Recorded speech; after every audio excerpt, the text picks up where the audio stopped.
Within the last few weeks, allegations against the U.S. Immigration and Customs Enforcement, also known as ICE, have been growing. Recent stories have involved sexual assault allegations against guards, lack of sanitation amid the COVID-19 pandemic, parents missing from their children, and torture used to force people to sign deportation orders. The Immigration Detention Center in El Paso has had multiple accusations of sexual assault by detainees. Lawyers have stated that there is even a pattern and practice of abuse.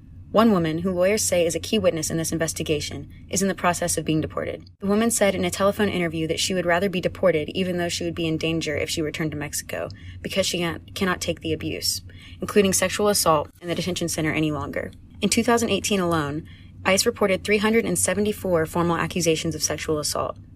In addition to allegations of sexual assault, there have also been reports of medically unnecessary hysterectomies being performed on detained women, who in some cases did not know that these operations would be performed.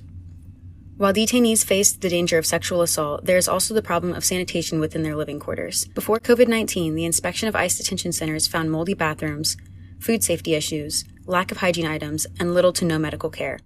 Now, with the COVID-19 pandemic, these conditions are even more dangerous.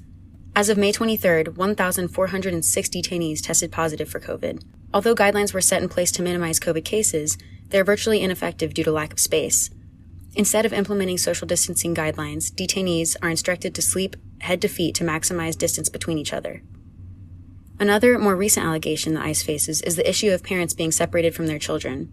A judge confirmed on Friday that parents in detention centers must choose either to send their children away to a designated guardian or remain with the parents in immigration jail. This process is known as a binary choice. Judge Dolly Gee, who oversees this legal case, said that it is important to inform the parents of their rights and formulate a quick and easy way to ensure that children are not lost in the process. It has made it more difficult to locate the families. As of right now, attorneys and rights to locate the parents of 545 minors. The last allegation we will be talking about today involves Cameroonian asylum seekers. Weeks leading up to the presidential election, many African migrants are being sent back to their home countries, despite having pending asylum hearings for many of these people. An activist described this as a brutal scramble to fly out African migrants in elections. There have been reports of detainees being choked, beaten, pepper sprayed, and threatened if they do not sign their own deportation orders. Across the country, Cameroonian and Congolese immigrants are being threatened with deportation along with abuse.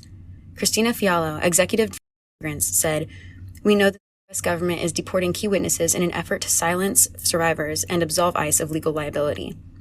Credible threat of violence if they return home, but these allegations are showing that asylum seekers and migrants are also in very real danger while in the U.S. government's custody. We'll continue with updates on these and other reports of sexual assault, unsafe conditions, family separation, and violence against asylum seekers in ICE custody. This is Claire Mattis with Migration News Updates from Seeking Refuge.